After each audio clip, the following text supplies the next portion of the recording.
avec des raisins, patron. Avec des raisins. C'était comme mon opportunité de rêve de goûter à ce fruit des blancs pour la première fois. Il fallait voir le nombre des enfants qui suivaient ces petits à l'école. Tout le monde le suivait. Donc il fallait être maintenant son ami. Il fallait être un privilégié dans les relations avec lui pour avoir accès à ce trésor, à cette opportunité. Et là, heureusement que j'étais proche de lui. J'étais assez proche de lui qui m'a donné, moi et un de mes amis, un raisin. Un raisin, moi et mon ami. Et on était parmi les privilégiés. Là. Alléluia. Et j'ai pris le raisin, ou je ne me rappelle, c'est lui qui a pris le raisin. Tu coupes avec les dents, et puis tu donnes à l'autre moitié. Et tu n'as pas le temps d'être dédaigneux. Tu deviens dédaigneux dans l'abondance de la nourriture. Quand il n'y a pas assez de nourriture, je te dis, le dédaignage, là, ça disparaît tout seul. Et j'ai pour la première fois mis cette moitié de raisin dans ma bouche. Laissez-moi vous dire, c'est un de mes souvenirs d'enfance extraordinaire. C'était comme une explosion dans la bouche. Les papilles gustatives étaient désorientées. Ils couraient à gauche et à droite. C'était un goût céleste. Tu mâches cette moitié de raisin. Après, tu ne veux rien mettre dans ta bouche. Et c'était bon. C'était succulent. C'était doux. C'était indescriptible. Ce goût de raisin dans la bouche. C'était unique. C'était la première fois. Je voyais des lumières, des flashs de lumière. Je vous dis, c'était extraordinaire. Et maintenant, je suis arrivé au Canada. Le raisin, il y en a en abondance. Vous savez, j'en parle même aujourd'hui. Je me rappelle de ce goût-là. Ça me fait saliver. Tellement que c'était quelque chose. C'était la première fois. Mais là, aujourd'hui, il y a plein de raisins qu'on peut manger. Toutes sortes de raisins que j'ai goûtés. Mais rien ne compare à ce moitié de raisin que j'avais mangé sur la cour de l'école ce jour-là. Il m'a impacté. Il m'a laissé quelque chose. Et aujourd'hui, j'aime les raisins. Est-ce qu'il y a quelqu'un qui n'aime pas les raisins ici? Tout le monde aime les raisins. Alléluia. Nous allons aller tous au ciel. Si tu n'aimes pas les raisins, dans la terre promise, c'était quoi qu'ils ont amené? Des raisins. Juste comme ça en passant. Mais aujourd'hui, je peux avoir tout 1 kilo de raisins à moi-même. Je vais en manger jusqu'à ce que je n'arrive même pas à les finir. Mais ça ne réplique pas, ça n'a pas le même impact, ça n'a pas le même effet. Est-ce que cela veut dire que le raisin d'aujourd'hui sont moins bons? Non, ils sont autant bons, ils sont aussi bons. Tu prendrais le même raisin, tu les amènerais dans ce même quartier, tu les distribuerais aux enfants, tu verrais que tu auras toute une suite d'enfants à ta trousse et ils vont avoir la même expression que nous avons eue, la même impression lorsque tu goûtes quelque chose pour la première fois. Il y a quelque chose au sujet de cette première fois que tu goûtes un aliment. Mais oublions un peu les raisins, on va revenir aux raisins. Nous sommes à la porte de 2022 aujourd'hui. Amen. Nous sommes au tout début de 2022. Nous venons de finir le mois de janvier. Au fait, je ne sais pas pour vous, mais moi, 2022 n'est pas encore fini. 2022 n'a pas encore commencé. 2022 va commencer lorsque l'Église va reprendre. Et 2022 va commencer lorsque nous allons venir librement à l'église, l'adorer. Laissez-moi vous dire, c'est là où ça va commencer à compter pour moi. Nous sommes à la porte de 2022. Nous sommes au tout début de 2022. Et laissez-moi vous dire, malgré les conditions, malgré comment on les appelle encore, les restrictions et toutes ces choses, nous sommes en plein réveil. Nous sommes en plein réveil. Ne vous laissez pas induire en erreur, ne vous trompez pas. Oui, certains d'entre nous sont endormis, mais l'Église est en réveil. L'Église est en réveil. En fait, c'est quoi le réveil? Très souvent, nous ne réalisons même pas que nous sommes en plein réveil parce que nous ne savons même pas c'est quoi, qu'est-ce que signifie un réveil. Le dictionnaire définit le mot réveil comme étant passer du sommeil à l'état de veille. Moment où ça se passe. Le réveil, c'est le moment où tu passes du sommeil à l'état d'être éveillé. Deuxième définition, il nous dit « fait pour quelque chose de revenir à l'activité après une période d'arrêt ou de repos. » Si tu as mis une pause à une activité et là, tu reviens à cette activité, on va dire c'est un réveil. Le printemps, on dit du printemps que c'est le réveil de la nature parce que la nature a été mise sur pause pendant l'hiver et lorsque le soleil commence à revenir, tout est réveillé. Alléluia. Dans un sens littéraire, c'est l'action de sortir de son aveuglement, de reprendre conscience de la réalité et période qui se situe entre la fin d'une anesthésie générale, on va dire aussi c'est un réveil, mais quand on regarde du point de vue spirituel, le réveil signifie tout simplement cet état, lorsqu'on parle de cet état de sommeil ou de ce manque de conscience de la présence de Dieu, à une place où nous sommes réveillés et nous réalisons qu'il y a un Dieu qui existe, alléluia, et qu'il s'attend de choses, des attitudes de notre part, et que nous commençons à aligner notre vie pour répondre à cette attente de la part de Dieu, alléluia. Lorsque un homme commence à être conscient de la présence de Dieu, alléluia, il est éveillé ou il est réveillé. Et nous sommes en plein réveil. Alléluia, nous sommes en plein réveil. Si nous vivons avec une conscience qui nous dicte de nous éloigner du péché, de consacrer notre vie au Seigneur, c'est parce que nous sommes en réveil. Alléluia, mais très souvent nous allons souvent confondre le réveil et la croissance par association. Nous allons regarder la croissance parce que quand il y a réveil, très souvent, il y a croissance. Tu sais que tu peux être en réveil et tout seul. Ce n'est pas moins un réveil. Quand tu réalises que Dieu est là et que tu alignes ta vie selon la parole de Dieu, tu as le réveil.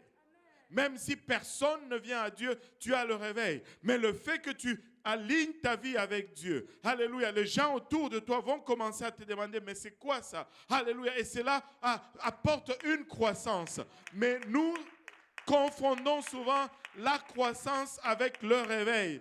Oui, tu sais aussi que tu peux avoir une croissance sans le réveil. Il y a plein d'églises qui sont encore endormies, mais qui sont pleins parce que ce sont des clubs sociaux. Ce ne sont pas des églises, au fait. Ce sont des lieux de rencontre où on va soulager sa conscience pour un moment, mais sa destination éternelle ne change pas. Quand tu es dans l'église, ta destination éternelle change. Tu étais en route vers l'enfer, maintenant tu es en route vers le ciel. Quand tu es dans l'église, ta personne change, ta façon de marcher change, ta façon de vivre change, ta façon de regarder la vie change parce que tu es réveillé, tu n'es plus endormi, tu ne regardes plus le monde comme tu le regardais auparavant. Au fait, nous utilisons même le terme j'étais aveugle, maintenant je vois. Quand tu es endormi, tes yeux sont fermés, tu ne vois rien. Il y en a même qui dorment les yeux ouverts. Ils ont les yeux ouverts, mais parce qu'ils dorment, mais ils ne voient rien. Ils ne voient pas plus, même si les yeux sont ouverts. Mais lorsque tu es réveillé, alléluia, tu es conscient de ton environnement. Même lorsque des fois les yeux sont fermés, tu es conscient de qu'est-ce qu'il y a autour de toi. Alléluia, tu es réveillé. Mais ne confondez pas la croissance avec le réveil. Alléluia. Parce que nous sommes dans le réveil, nous désirons une croissance. Parce que nous sommes dans le réveil, nous anticipons une croissance. Parce que nous sommes dans le réveil, nous recherchons cette croissance. Alléluia. Mais la croissance a une source d'où elle provient. Et c'est de cela qu'on veut parler aujourd'hui. Nous voulons voir la croissance. Qui veut voir la croissance? Alléluia. Je crois que Dieu m'a parlé hier soir. Je crois que Dieu m'a parlé.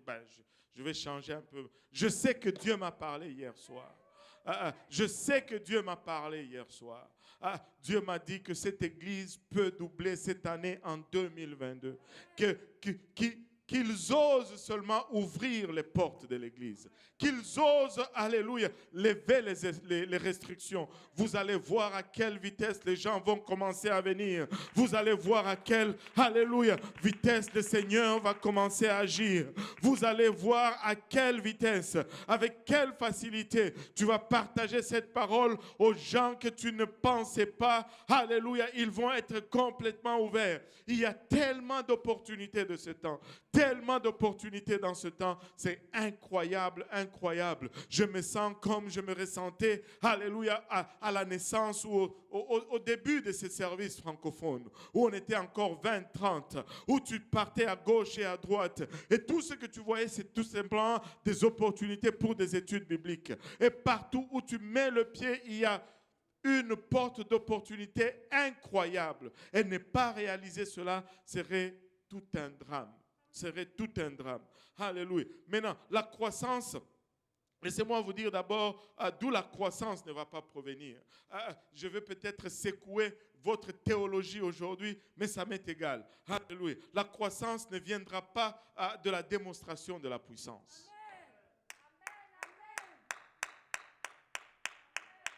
La croissance ne viendra pas, alléluia, de la démonstration du miraculeux. La croissance, alléluia, viendra tout simplement d'une seule source. La croissance viendra de la prédication, alléluia, de l'évangile. Lorsque l'église s'élève et commence à prêcher l'évangile sans réserve, sans crainte, laissez-moi vous dire, les gens commencent à se repentir. Alléluia. La croissance, selon les modèles de Dieu, la croissance ne vient nul autre que de la folie de la prédication. De la folie de la prédication. La croissance vient, alléluia, de l'enseignement, alléluia, de la parole de Dieu, de l'enseignement des rudiments, alléluia, de la parole de Dieu. La croissance vient de l'obéissance, alléluia, à l'évangile. La croissance vient de la formation des disciples, des gens, alléluia, qui vont être distraits à rechercher des objectifs personnels, mais qui vont être concentrés, alléluia, plein de compassion, alléluia, en regardant des gens qui sont en train d'être perdus, à être préoccupés pour ces gens au lieu d'être préoccupés si Dieu va faire pour moi un miracle. Dans Marc 16, verset 15, le Seigneur a commencé son ordre en disant ceci. Puis il leur dit: allez par tout le monde et prêchez la bonne nouvelle à toute la création. C'était là, alléluia, l'ordre de la marche du Seigneur. Allez partout et prêchez la bonne nouvelle. Allez partout et prêchez que je suis mort pour eux. Allez partout et prêchez que j'ai payé le prix pour eux. Allez partout et prêchez qu'il y a une bonne nouvelle, qu'ils n'ont pas besoin de continuer à vivre sous l'oppression. Ils n'ont pas besoin de continuer à vivre, alléluia, sous le poids de leurs péchés. Ils peuvent, alléluia, jouir du prix que j'ai payé pour eux au calvaire. Alléluia. Et il dit, celui qui croira et qui sera baptisé sera sauvé. Mais celui qui ne croira pas sera condamné. C'est de là que proviendra la croissance. Lorsque nous nous levons et nous obéissons à l'ordre de marche du Seigneur, nous allons voir une croissance. Nous allons voir nos familles transformées. Nous allons voir nos écoles transformées. Nous allons voir nos lieux de travail complètement bouleversés lorsque nous prêchons tout simplement l'évangile. Vous savez, le vrai problème, vraiment, c'est que nous avons tendance à utiliser l'intelligence humaine. Nous avons tendance à vouloir à penser que si nous présentons l'évangile d'une façon intelligente, et là nous allons prendre des raccourcis, nous allons tourner autour du pot et nous allons finalement ne pas dire l'évangile en fait. Et nous allons dire plein de choses, nous allons essayer de les séduire avec beaucoup d'autres choses. Donne seulement l'évangile. Donne seulement l'évangile. Prêche seulement l'évangile. L'évangile, c'est l'idée de Dieu. C'est Dieu qui a conçu cela comme ça. Et laissez-moi vous dire, si c'est Dieu qui a conçu ça comme ça marche et ça marche à tous les coups. J'avais demandé, on avait une réunion, j'ai demandé à la réunion des dirigeants, là, j'ai demandé, qui d'entre vous ici sert Dieu parce qu'il y a eu un miracle dans sa vie? Il n'y a pas une seule main qui s'est levée. Pas une seule. Tous, c'était tout simplement parce qu'on leur a prêché l'évangile, ils ont entendu la bonne nouvelle, ils sont venus et aujourd'hui, ils dirigent des églises à gauche et à droite. Alors j'ai dit, mais pourquoi, si ça marchait pour toi, tu veux le changer aujourd'hui? Si tu es là, c'est parce que tu as entendu l'évangile. D'abord, est-ce que Dieu n'a pas fait des miracles? Oh oui, qu'il a fait des miracles. Mais laissez-moi vous dire, j'ai vu des gens pour qui Dieu a fait des miracles et ils ne sont pas là aujourd'hui.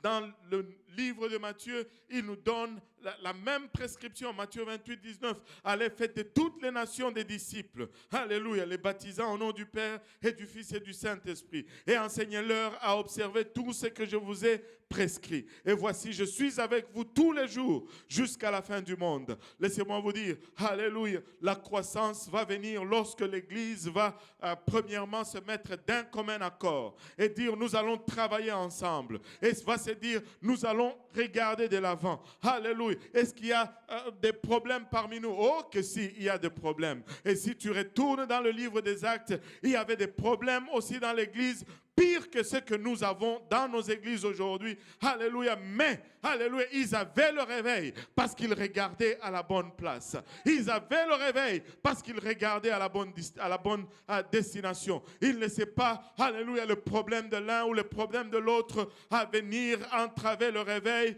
Ils étaient tout pour le réveil et ils avançaient, alléluia, selon ce que Dieu leur donnait de faire. Le livre d'Ecclésiaste, Ecclésiaste chapitre 1, verset 9 nous dit ce qui a été, c'est ce qui sera. Et ce qui s'est fait, c'est ce qui se fera. Il n'y a rien de nouveau sous le soleil. Je pense que ça fait la deuxième ou la troisième fois que je cite ce verset depuis le début de cette année. Mais laissez-moi vous dire, il n'y a rien de nouveau sur la face de la terre. N'essaye de rien inventer. Il n'y a rien de nouveau. Même si tu découvres, écoutez, je ne sais pas si vous avez déjà remarqué cela. Après un temps dans l'église, tout ce qu'on va prêcher, tu l'as déjà entendu. Allô?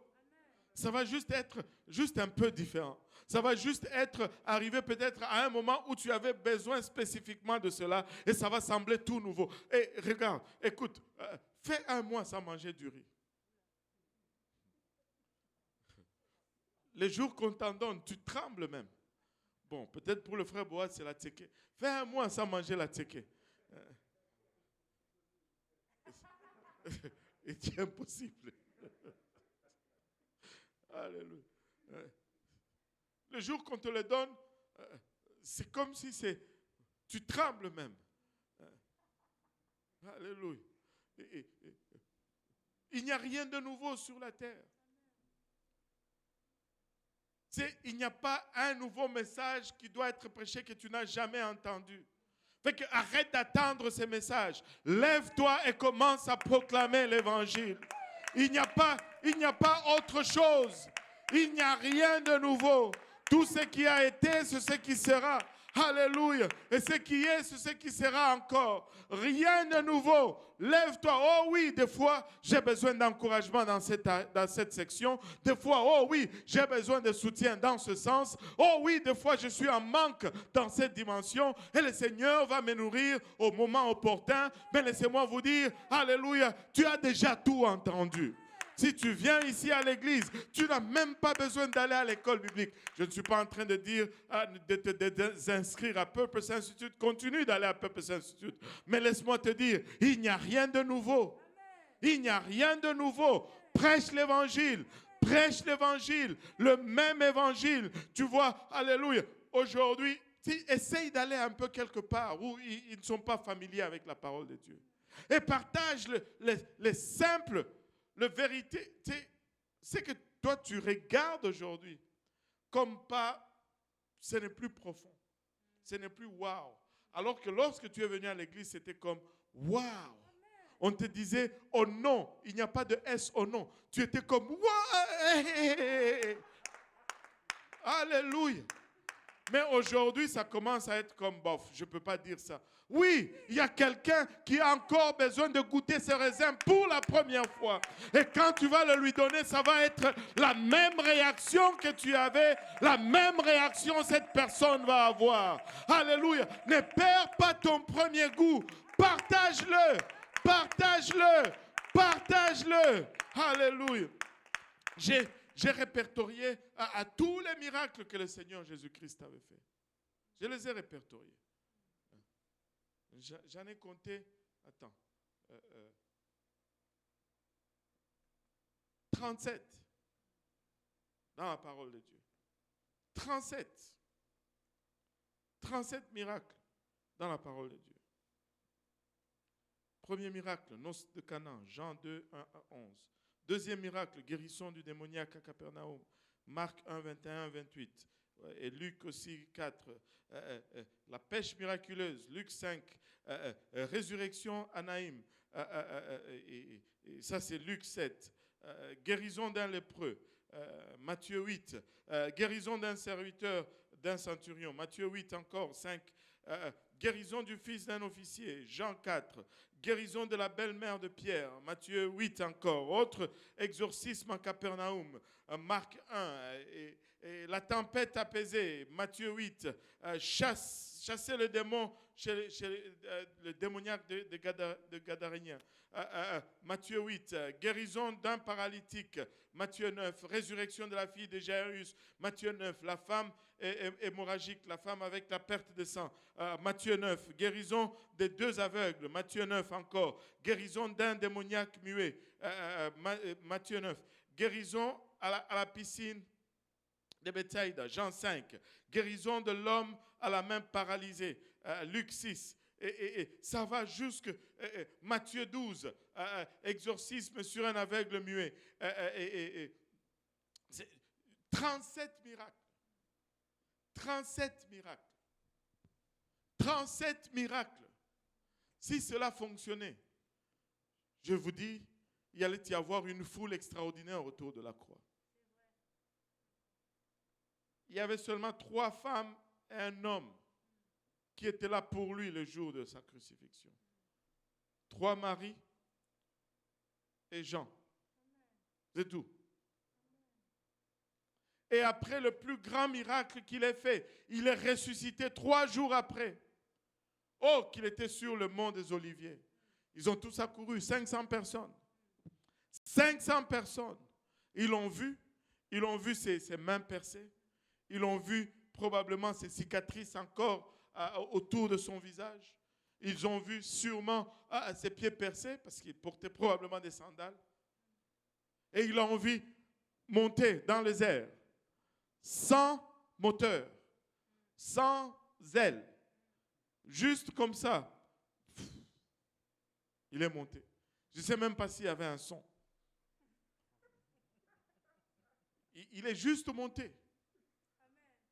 Ils l'ont vu monter. Imaginez-vous là, ils étaient plus de 500 personnes sur le mont des Oliviers. Ils l'ont vu jusqu'à ce qu'il a été disparu dans les nuages. Tu vois quelqu'un qui monte. Impressionnant. Impressionnant. Parle d'un miracle. Tu sais, il y en a qui font la lévitation. Ils vont juste aller jusque-là, poup, ils vont descendre. Et puis c'est waouh. Lui, il est allé tout droit jusqu'à disparaître.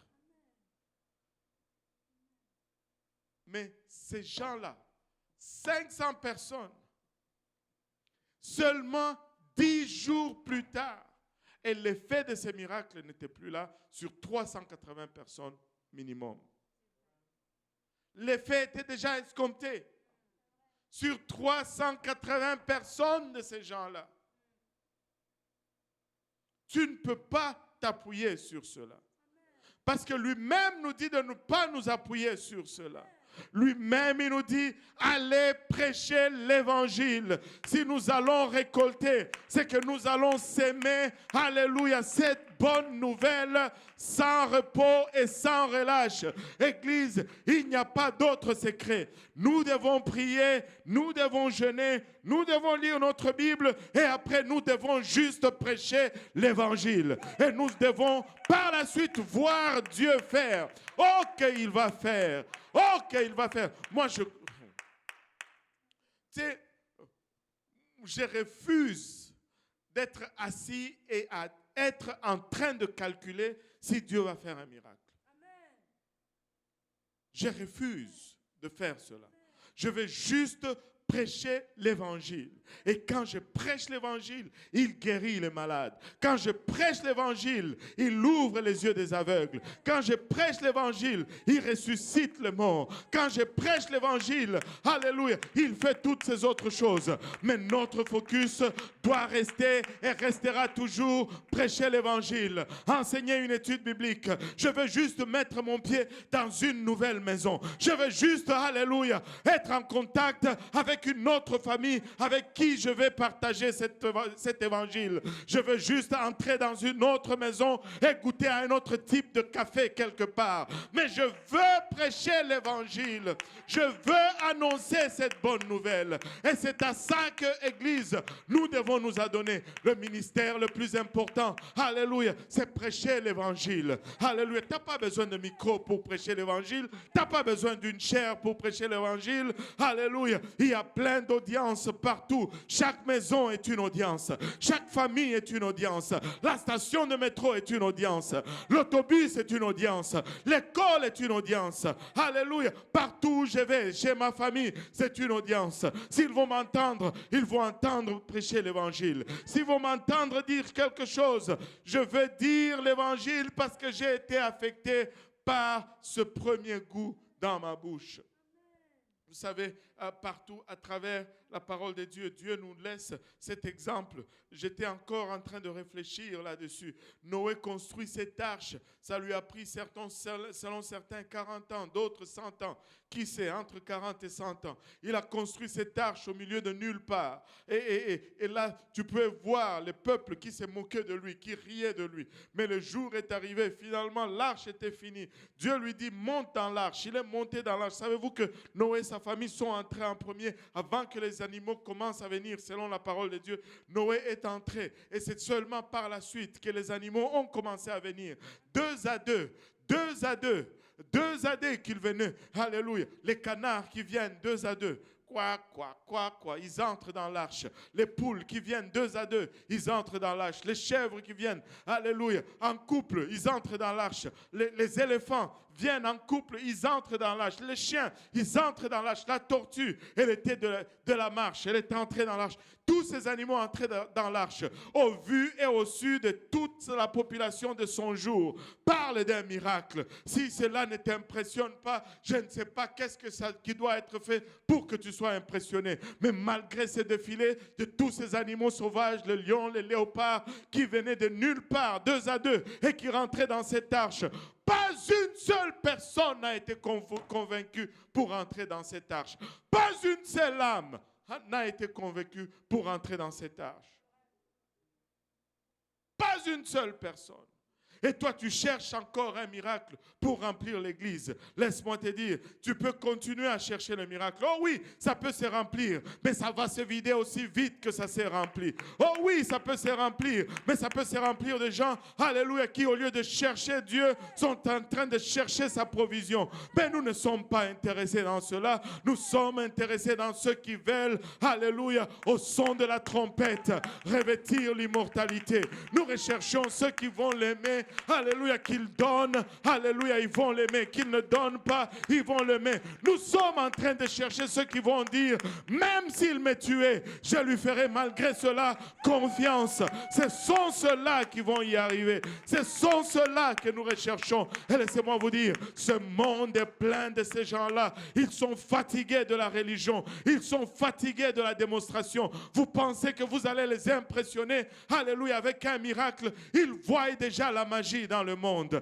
Ils voient déjà la sorcellerie. Ils voient déjà des choses. Mais ce qu'ils ont besoin, c'est de la compassion et de l'amour qu'ils ne peuvent voir nulle part ailleurs si ce n'est en Jésus-Christ. Et si l'Église pouvait devenir ce qu'elle est appelée à être, si l'Église pouvait commencer à prêcher cette compassion, regarde, tu ne peux les gagner si tu n'as pas de compassion pour eux.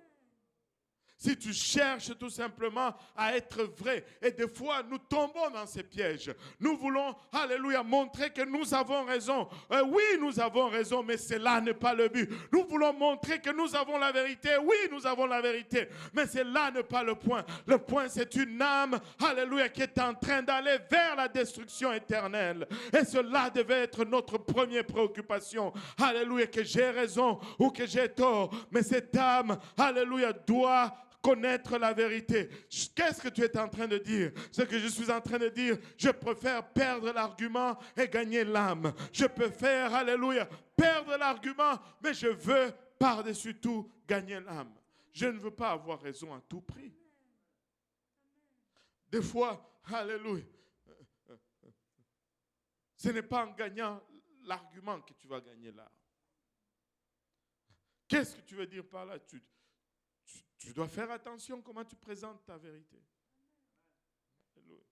Dans Genèse 19, je l'ai regardé ce matin, dans Genèse 19, ils étaient à Sodome et Gomorrhe, Lot avec sa famille, tout était corrompu. Les anges viennent, alléluia, les anges viennent. Et les gens voulaient commettre l'abomination avec eux. Et qu'est-ce qui se passe? Lot qui voulait sortir, calmer les gens, le Seigneur, les anges le retirent à l'intérieur et poup, les anges frappent d'aveuglement toute cette maison, toute cette ville, en fait.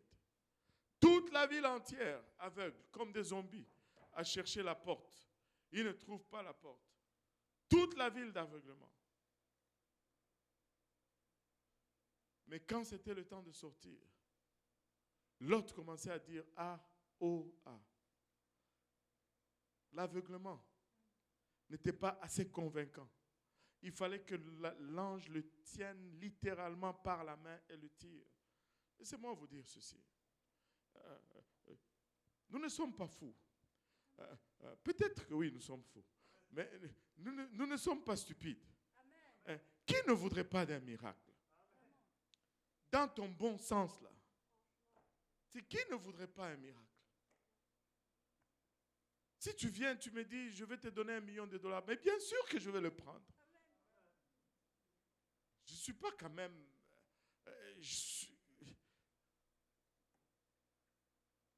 mais je veux tout simplement ne pas perdre ce qui est plus précieux.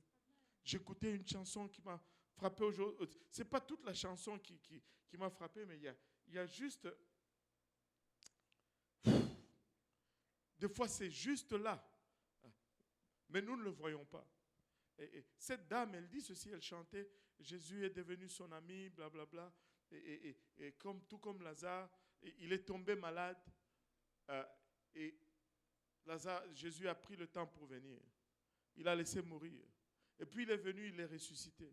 Elle dit parce que la gloire de la résurrection est plus grande que la gloire d'une guérison.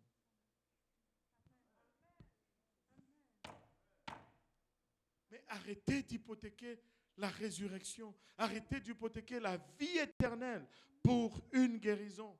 Arrêtez d'hypothéquer la vie éternelle. Oh, l'évangile, c'est la vie éternelle. Parce que Lazare, même mort, même ressuscité, il allait mourir par la suite. Mais nous sommes en train de parler de cette résurrection de laquelle on ne meurt plus jamais. Arrêtez d'hypothéquer cela. Alléluia, pour une simple démonstration. Alléluia, il y a un plus grand miracle. Et c'est celui d'un homme rempli du Saint-Esprit et qui parle en d'autres langues comme l'Esprit lui donne temps de s'exprimer parce que celui-là, même s'il meurt, alléluia, la mort n'a pas de pouvoir sur lui.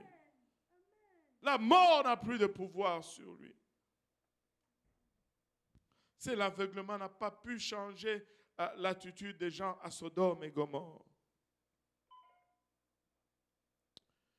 Une chose est puissante, c'est la parole. Une chose est puissante, c'est la parole. La parole est puissante. Cette parole, elle est efficace. Le livre d'Hébreux nous dit que la parole de Dieu est vivante et efficace. Si tu veux quelque chose qui travaille, utilise la parole de Dieu. Si tu veux quelque chose qui fonctionne, fais donc usage de la parole de Dieu. Cette parole, elle est efficace. Elle a été assez puissante pour créer toute la terre. Elle va être assez puissante pour transformer la vie des gens que tu croises. Alléluia. Alléluia. Au commencement, Dieu créa les cieux et la terre. Genèse 1:1. Et la terre était informe et vide. Il y avait des ténèbres à la surface de l'abîme. Et l'Esprit de Dieu s'est mouvé au-dessus des eaux. En d'autres termes, c'était le chaos. Alléluia, partout. Alléluia. Dieu crée la terre, mais il y a encore, alléluia, de ténèbres. Il y a encore, alléluia, le chaos. Il n'y a rien, si ce n'est que les ténèbres, le chaos et le vide, je ne sais même pas comment appeler ça, la non-formité. Il n'y avait pas de forme, tu ne pouvais rien distinguer, tu ne pouvais rien identifier, mais ça nous dit quand même que l'Esprit de Dieu bougeait. Alléluia, l'Esprit de Dieu bougeait. Il n'y avait rien qui était formé. L'Esprit de Dieu bougeait. Alléluia, on ne pouvait rien voir parce que c'était le ténèbre. L'Esprit, on aime quand l'Esprit de Dieu bouge. Et on veut que l'Esprit de Dieu continue à bouger. Mais on ne peut pas juste se satisfaire de cela. Nous avons besoin de la parole pour donner direction à cet esprit. Alléluia. Et Dieu dit, et la lumière fut. Et Dieu dit, et les eaux se sont séparées et se sont formées. Et Dieu dit, alléluia, et le sec est apparu. Et Dieu dit, et les plantes ont poussé. Et Dieu dit, et les animaux se sont formés. Et Dieu dit, et les plantes ont produit les fruits. Alléluia. Il faut que Dieu dise dans nos vies. Il faut que Dieu dise à travers nous. Et la parole qui est efficace. Paul, qui était en train de donner cet avertissement à son jeune protégé Timothée. 2 Timothée 2:8, il dit, souviens-toi de Jésus-Christ, issu de la postérité de David, ressuscité des morts, selon mon évangile. Alléluia. Oh, Christ est ressuscité. Alléluia. Je ne sais pas pour vous, mais ça me donne quelques rebondissement dans les jambes. Christ est vivant. Il est ressuscité. Je ne sers pas un mort, je sers un vivant. Oh là là là. Alléluia. Regardez au verset 9. Pour lesquels je souffre. Paul, tu souffres, tu prêches. C'est toi qui... Oui, pour lesquels je souffre. Et j'accepte de souffrir. Jusqu'à être lié comme un malfaiteur. Alléluia. Mais la parole de Dieu n'est pas liée. La parole de Dieu n'est point liée. Tu peux me lier. Tu peux être lié. Alléluia. Mais la parole de Dieu ne peut être liée. Alléluia. Je peux être lié. Tu peux être lié. Nous pouvons tous être liés. Mais alléluia. Lorsque cette parole sort, alléluia, tout change. Lorsque cette parole est prononcée, tout bouge. Nous devons, alléluia, nous devons nous accrocher plus que jamais à cette parole. C'est une année de moisson. Mais nous allons voir cette moisson lorsque nous allons commencer à s'aimer la sémence. Lorsque nous allons agir comme cette dame. Alléluia, ils étaient... je ne sais pas si c'est au sud des États-Unis, ils ont dit on va prier pour la pluie. Il y avait un temps où il y avait une 17, alléluia, de la pluie. Ils se sont réunis dans le stade, des milliers de personnes pour prier pour la pluie. Et la seule dame qui est venue avec le parapluie, une seule personne, une vieille dame avec le parapluie. Tous ces gens qui sont là pour prier pour la pluie, mais ils ne croyaient pas. Ils n'avaient pas la foi. Ils sont allés, mais rien.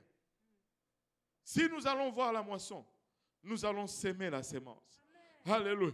Parce que nous croyons que Dieu va donner, nous allons prêcher cet évangile. Parce que nous croyons que Dieu va donner, nous allons sortir exprès, marcher dans les rues, jusqu'à ce que Dieu nous fasse croiser cette personne qui a soif. C'est qui la Libanaise là? Juste en marchant avec un chien dans le quartier, juste en marchant. Elle est déjà venue ici 2 fois à l'église ou 3 fois. Et n'eût été le confinement, moi je crois qu'elle serait déjà dedans.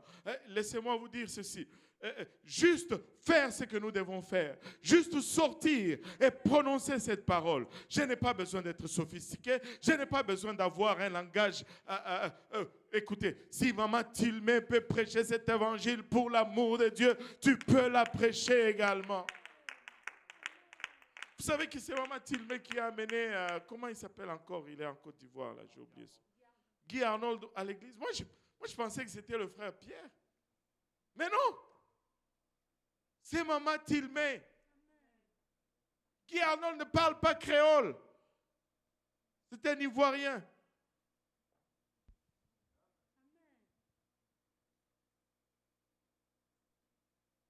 Si elle peut le faire, tu peux le faire. Si elle peut le faire, tu peux le faire. Arrêtez d'être distrait. Oh, ceci, oh, ministère. Oublie le ministère. On fait ceci, oui, c'est parce qu'on doit le faire. On doit former. On doit avoir une station de formation. Oui, on a besoin de tout cela. On a besoin de venir et d'être ressourcé, d'être rechargé. Mais ce n'est pas ça le but. Le but, ce n'est pas ça. Le but, c'est ceux qui sont dehors. Le but, c'est sortir et de les amener ici afin qu'ils puissent être aussi exposés comme nous sommes exposés. Alléluia. Alléluia. Alléluia. La parole de Dieu ne peut être liée. Vous savez, la parole de Dieu est puissante. On a déjà parlé de ceci une fois, mais on va revenir à cela. Il dit, car la parole de Dieu est vivante et efficace. Si tu cherches une méthode efficace, tiens, tu l'as. Elle est efficace. Efficace, c'est-à-dire cette habilité d'accomplir la raison pour laquelle c'est conçu. Amen.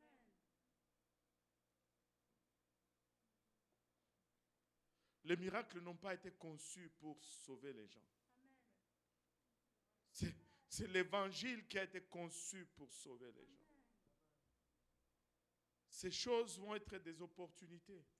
Mais si nous ne donnons pas l'évangile, ça va s'effriter et puis ça va pas. La personne va revenir à la routine. J'ai vu des gens qui étaient. Hier, j'étais dans une réunion où il y a un jeune qui était presque mort. Mais aujourd'hui, il lutte encore à servir Dieu. Dieu l'a sorti littéralement d'une voiture accidentée, des opérations, des comas. La mort l'a visité sur le lit d'hôpital. Littéralement, il te raconte, il était dans le coma. Une personne est venue le chercher pour l'amener et le jeter dans un gouffre. Il est venu pour la première fois, il a lutté. Non, je ne veux pas aller. Il était dans le coma. Deuxième fois, il y avait quelqu'un qui priait à côté de lui, un pasteur qui priait. Et quand cette personne est venue pour la deuxième fois pour le chercher, il a vu le pasteur qui priait avec lui. Il a pris fuite, il n'est plus revenu. Et par après, il s'est réveillé de son coma. Écoutez, coïncidence? Je ne sais pas. Mais est-ce qu'il sert à Dieu? Non.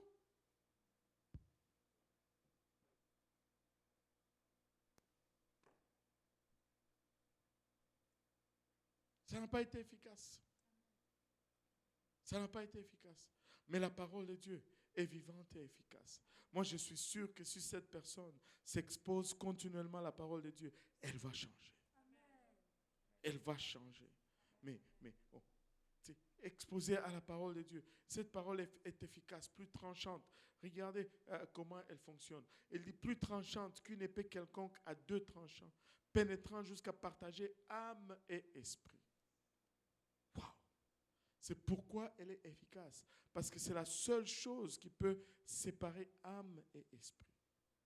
C'est en étant... c'est quand on est perdu, quand on ne connaît pas Dieu. L'esprit en nous est mort.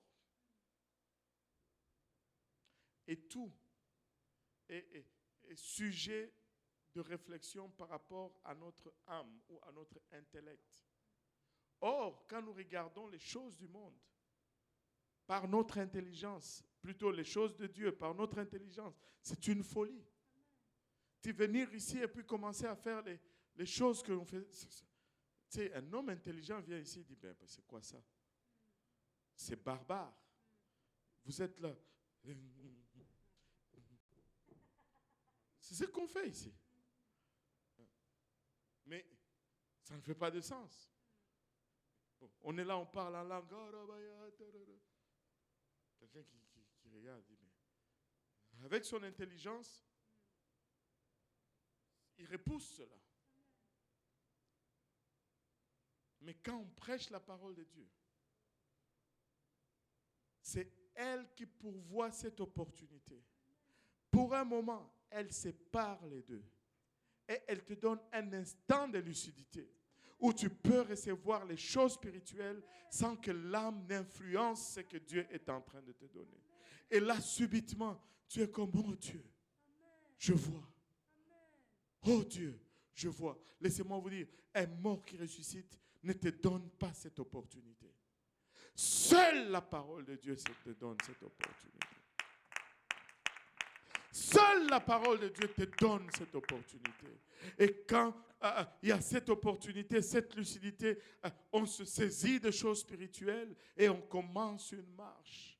Et plus on est exposé, plus on devient à mesure, alléluia, de regarder les choses, non seulement exclusivement avec l'intellectuel ou avec l'âme, mais on peut le regarder indépendamment maintenant avec l'esprit. Et ça fait tout le sens. Ça fait tout le sens. Laissez-moi vous dire, ne vous y trompez pas, la parole de Dieu est puissante.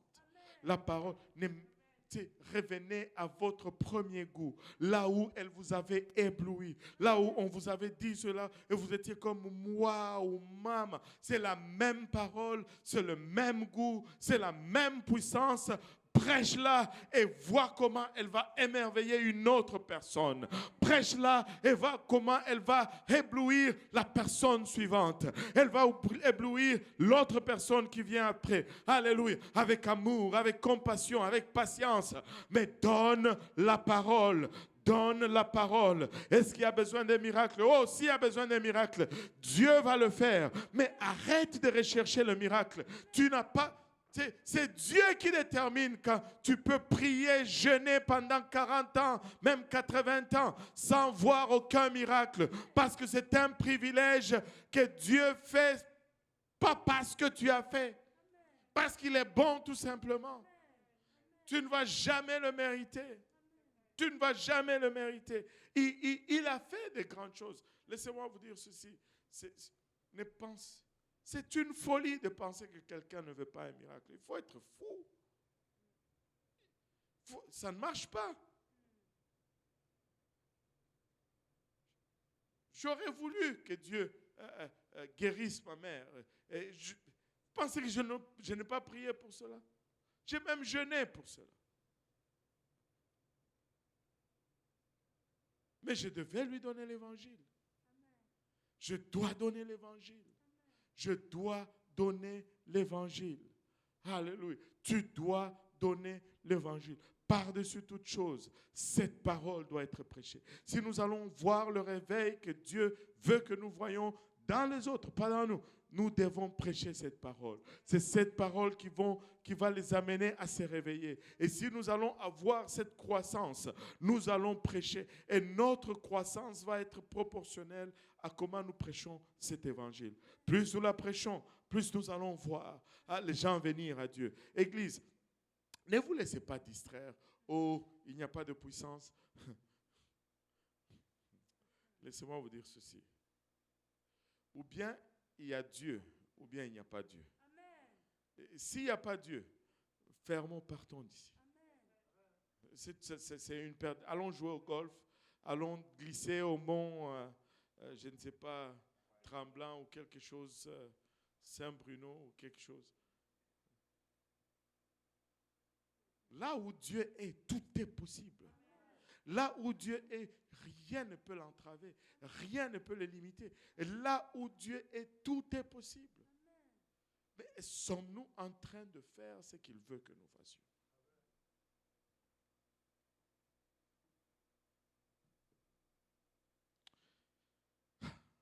Car la parole de Dieu est vivante et efficace, plus tranchante qu'une épée quelconque à deux tranchants, pénétrant jusqu'à partager âme et esprit, jointure et moelle. Elle juge les sentiments et les pensées du cœur. Alléluia. Elle va te dire exactement où tu te tiens. Elle va te dire exactement ce dont tu as besoin. Mais nous avons besoin de cette parole. Comme elle nous a émerveillés. N'enfermons pas cela. Laissons les autres aussi être émerveillés. Alléluia.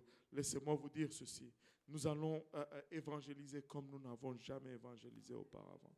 Nous allons enseigner les études bibliques comme nous ne l'avons jamais enseigné auparavant. Juste un à un. Alléluia. On ne va pas avoir une croissance parce que nous allons faire des choses de masse ou des croisades. Non, non, non, non. Un à un. Mais tout le monde va être impliqué. Laisse-moi te dire, si tu n'es pas impliqué dans les études bibliques, tu déposes le micro et tu vas chercher une étude biblique. Si tu n'es pas dans une étude biblique, c'est ça la convention que nous avions depuis le début. Depuis le début, c'est la feuille que tu as signée là, c'était ça. Si tu ne fais pas des études bibliques, dépose les bâtons. Tu ne veux pas jouer à la batterie, va faire une étude biblique. Si tu ne fais pas des études bibliques, laisse tomber diriger les chants. Laisse tomber chanter. Laisse tomber, peu importe les ministères qu'on court après. Nous voulons juste retourner au fondamental. La simple parole de Dieu. Le même goût, la même chose. Elle est explosive, elle est puissante et elle va accomplir ce à quoi elle est envoyée. Elle ne retourne jamais vide, cette parole. Elle ne retourne jamais sans avoir accompli son propos. Alléluia. Alléluia. En nous levant tous ensemble, alléluia. Laissez-moi vous dire ceci. Cette parole est puissante. Le salut s'obtient encore, alléluia, par le moyen de l'évangile. Et si tu es en train de nous écouter aujourd'hui, peu importe où tu es, peu importe tes origines, peu importe ta condition sociale, que tu sois riche ou pauvre, que tu aies de l'autorité ou pas, que tu sois premier ministre ou président, ou que tu sois esclave, ou peu importe, tu as besoin de Jésus-Christ. Tu as besoin de l'évangile. Et l'évangile reste la seule voie du salut. C'est quoi l'évangile? L'évangile, c'est cette bonne nouvelle que Christ est venu pour toi, qu'il est mort à la croix pour toi, qu'il a été enseveli et que 3 jours plus tard, il est ressuscité. Alléluia. La tombe n'a pas pu le retenir. Il est sorti de la tombe glorieux et triomphant. Et comme il a vaincu du péché, tu peux aussi vaincre du péché. Tu peux aussi vaincre l'angoisse. Tu peux aussi vaincre la solitude. Tu peux aussi vaincre la dépression. Tu peux vaincre le trouble mental. Tu peux tout vaincre parce que Jésus a vaincu. Alléluia.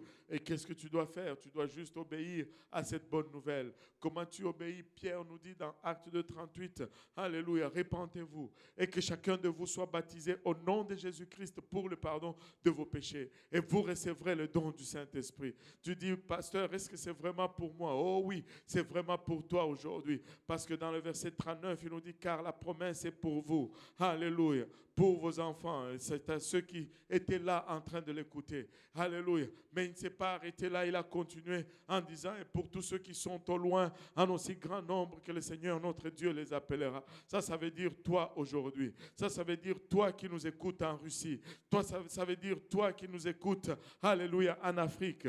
Toi qui nous écoutes, alléluia, en France. Toi qui nous écoutes en Haïti, alléluia. Cette promesse est pour toi aujourd'hui. Tu peux changer ta destinée, non seulement temporaire ici sur terre. Tu peux également changer ta destinée éternelle. Alléluia. Et si tu dis, mais je ne sais pas une place où je peux aller, on peut me permettre d'obéir à cet évangile. Alléluia. Tu peux communiquer avec nous et on peut te diriger à un endroit où tu peux obéir à cet évangile sans délai. sans délai, sans attente. Tu peux te repentir sans attente.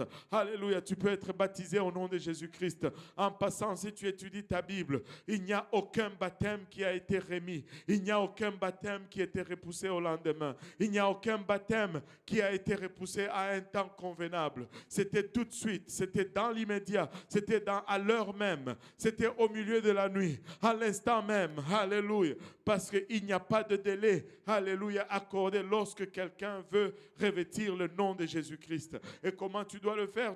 Ça doit être fait au nom de Jésus-Christ pour le pardon des péchés, parce que c'est le seul nom qui sauve. Il n'y a de salut en aucun autre nom. Et si tu as été baptisé au nom du Père et du Fils et du Saint-Esprit, le nom n'a pas été prononcé. Les péchés n'ont pas été effacés, parce que les péchés sont effacés lorsque le nom de Jésus-Christ est prononcé. Alléluia. Et si tu es passé par ces étapes, alléluia, là où tu es, à l'instant même, tu peux élever tes bras en l'air. Tu peux commencer à l'adorer. Alléluia. Tu dis, je ne sais même pas comment prier. Ce n'est pas grave. Si tu lui demandes sincèrement pardon, à la manière que tu sais demander pardon, si ta demande est sincère, il est assez fidèle pour l'honorer. Et si tu ne sais pas comment l'adorer, tu peux juste lever les mains et commencer juste à lui donner des alléluia. Alléluia.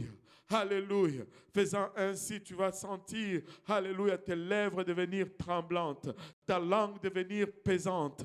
Alléluia. Et des mots étranges vont commencer à venir. Tu laisses ces mots sortir, tu laisses ces mots aller. Alléluia. Et c'est ça l'évidence que Dieu t'a rempli du Saint-Esprit. Et cela peut arriver, peu importe où tu es. Alléluia. Si tu te répands sincèrement. Peu importe qui tu es. Alléluia, si tu te répands sincèrement, Dieu est assez fidèle pour te remplir. Dieu est assez fidèle pour honorer sa parole. Dieu est assez fidèle, il a pour le faire avec toi aujourd'hui. Iramaya kotaraya itaraba oloboyo sanda. Keremaya etara kelemaya itaraba oloboyo sanda. Ikotoroyo itaraba oloboyo sanda raba elemaya shet. Alléluia Jésus. Alléluia Jésus. Alléluia Jésus. Alléluia Jésus. Oro katamanayaita. Peuple de Dieu. Alléluia. Ne me comprenez pas de travers, je vous prie. Dieu va faire de grandes choses, il va faire de prodiges et de miracles. Mais à aucun moment, cela doit être, alléluia, le focus de notre attention. Le focus de notre attention doit être continuellement l'évangile. Le focus de notre attention doit être continuellement, alléluia, ces âmes que Dieu veut sauver de la perdition éternelle. Cela doit demeurer le focus de notre attention jour et nuit.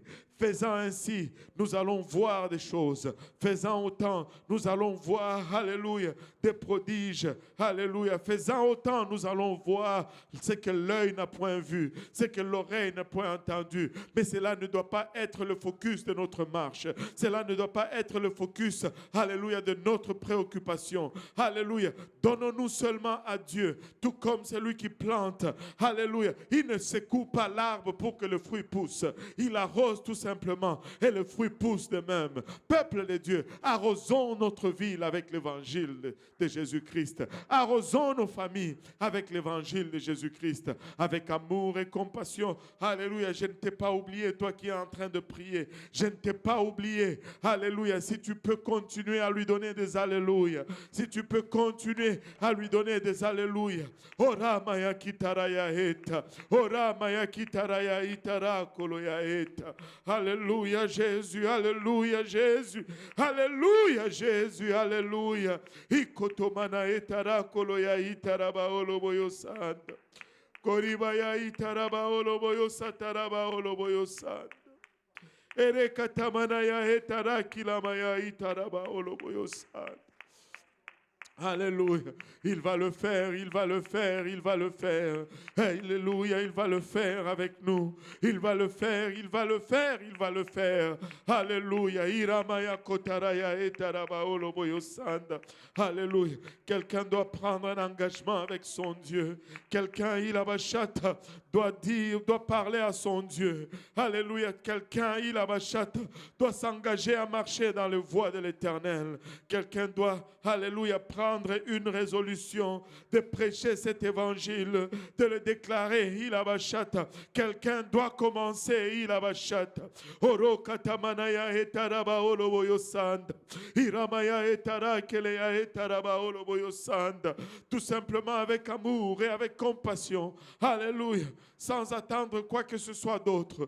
Donne tout simplement l'évangile et tu vas voir, tu vas le voir. Tu vas voir des vies transformées. Tu vas voir des familles reconstruites, reconstituées. Et ton Père céleste, alléluia, va t'approuver et il va, alléluia, être content de toi. Il va dire, c'est ça, alléluia, c'est pour ça que j'ai donné, alléluia, de ma vie. C'est pour ça que j'ai versé de mon sang, alléluia, pour ceux qui étaient perdus puissent être retrouvés. Il a bachata. Oromaya kitaraya etaraba oloboyo sanda. Eremaya etaraba oloboyo hitara koloya eta. Il va le faire, il va le faire, il va le faire, il va le faire. Alléluia. Il va le faire. Alléluia. Oh Sandaraya eta. Je le ressens avec toute fibre en moi. Je le ressens, il abachata intensement. Il abachata raba oloboyo sanda. Église, il abachata. Alléluia. Tel a dit ceci, tel a fait cela. Oubliez cela, laissez-le parler, laissez-le dire, laissez-le faire. Alléluia. Mais concentre-toi sur la mission du Père. Concentre-toi sur ce que Papa veut que nous soyons en train de faire. Concentre-toi, il a bachata. Aramaya ketaraya et Judas volait l'argent dans la caisse depuis longtemps. Mais tu vois nulle part où le Seigneur prend le temps pour le réprimer ou faire quoi que ce soit.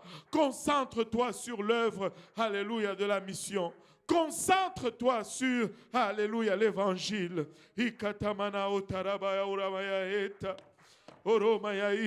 L'ennemi va venir et il va essayer de distraire. Il va faire beaucoup de bruit. Oh,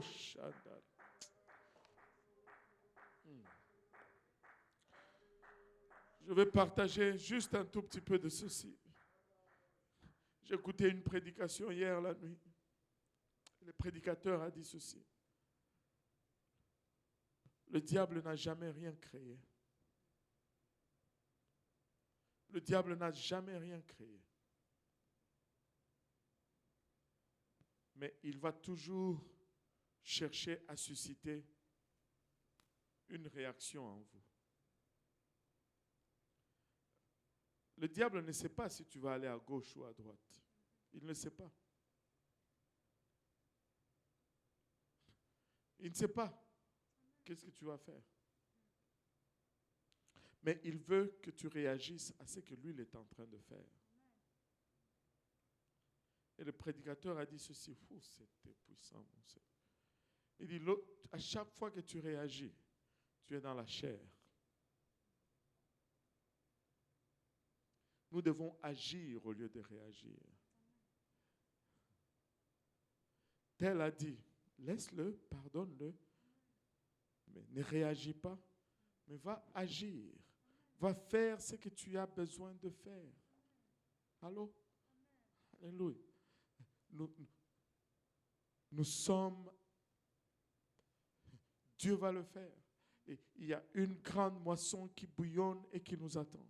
Et les âmes, le problème, ce n'est pas les âmes. Dans toute la parole de Dieu, les âmes n'ont jamais été le problème. Le problème n'est pas le monde.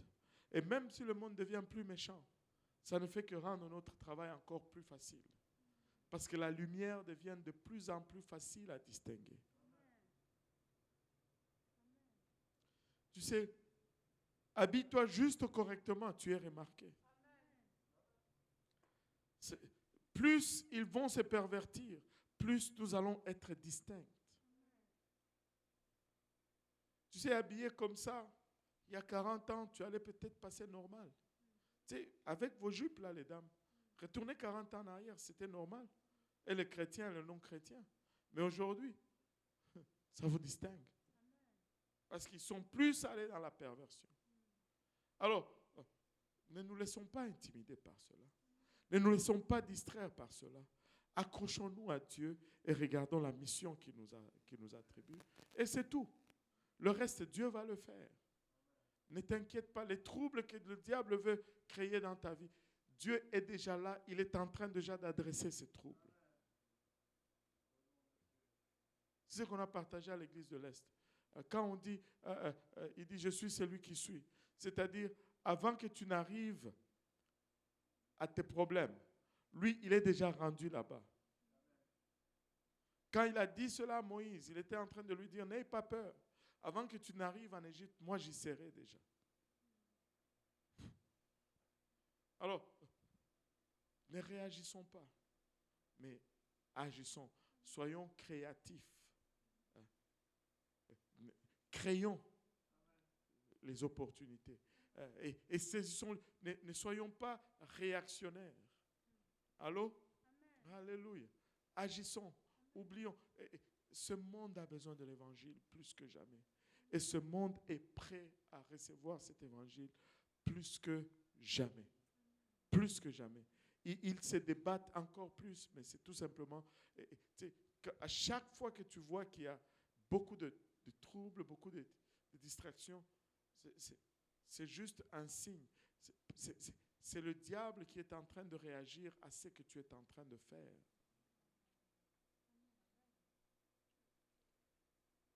C'est correct. Moi, je veux gagner des âmes en 2022. On va enseigner des études bibliques. On va aller les chercher. On va, s'il faut aller les chercher avec nos voitures, on va aller les chercher. Et Dieu nous a donné beaucoup de voitures, même des grosses voitures. Alléluia.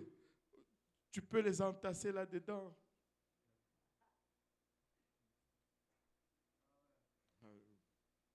On va le faire. Alléluia. On va le faire. Alléluia. Laissez-moi vous dire, je ne sais pas pour vous, mais je sais que ça va s'ouvrir très vite. Ça va s'ouvrir très vite. Et il ne faut pas que l'Église de Dieu soit distraite. Il ne faut pas que l'Église de Dieu soit encore en train de régler les choses internes. Non, finis les choses internes. Non, tu peux dire ce que tu veux, ce n'est pas grave. Je veux juste enseigner une étude biblique. Je veux juste gagner une âme. Je veux juste retourner. Écoutez, la plupart des miracles que j'ai vus sont arrivés dans des études bibliques. Je vais conclure avec ceci. Avez-vous déjà été à une place où tu enseignes la parole de Dieu, mais quelqu'un qui est assis sur une chaise lui fait un flip dans les airs, de la position assise? Va enseigner l'étude biblique. Tu verras. Va enseigner l'étude biblique. Oui, il y a eu beaucoup de choses, mais regarde, retournons à ça. Allons explorer la parole de Dieu ensemble. Allons donner l'évangile. Je prends ma charte. Alléluia. J'investis quoi? $20 dans la charte. Et je sors avec, en plus, on a de belles chartes. Très beau maintenant. C'est très beau. C'est de toute beauté. Il y en a plein là. Si tu es tellement pauvre que tu n'as pas $20 et que tu veux vraiment gagner une âme, viens me voir. Je vais te donner la charte. Viens me voir. Je vais te la donner gratuit. Mais va gagner une âme. Mais si tu ne gagnes pas une âme,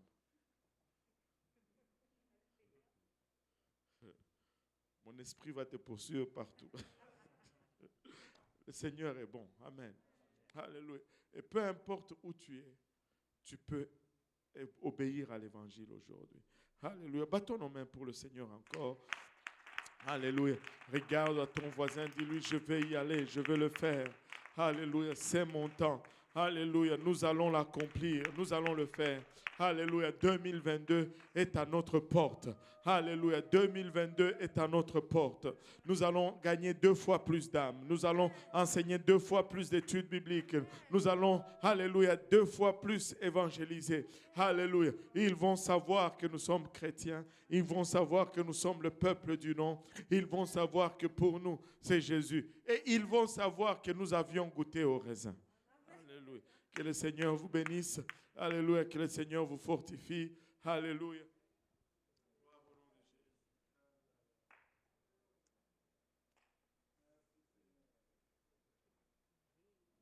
N'oubliez pas le service ce soir. à 18h, service de prière, 19h, 18h30, service d'adoration. À l'église de l'Est, c'est 17h30, service de prière, 18h, service d'adoration. Et mais toutefois, c'est en ligne parce que l'église est fermée. Et connectez-vous nombreux pour un autre temps dans la parole du Seigneur. Ah oui, j'ai oublié une chose pour les reçus d'impôts. Si vous donnez régulièrement à l'église, même si vous donnez régulièrement à l'église et que nous n'avons pas votre adresse, assurez-vous que nous avons votre adresse. Assurez-vous d'envoyer votre adresse par le courriel par lequel vous faites vos transferts. Et si vous voulez qu'on vous envoie votre reçu par courriel, donc faites cela aussi. Envoyez un courriel et dites envoyez-moi mon reçu par voie électronique. Comme ça, tu pourras l'imprimer et tu ne pourras plus jamais le perdre. Ça sera toujours dans ta boîte. Et faites-nous le savoir avant que nous puissions imprimer. Comme ça, on saura quoi imprimer et quoi ne pas imprimer et ne pas gaspiller du papier pour rien. On va être un peu écologique. Alléluia. Alléluia. Amen. Gloire à Dieu. Et donc, voilà. Et donnez l'adresse et la façon que vous voulez recevoir votre reçu d'impôt. Les reçus d'impôt sont déjà prêts.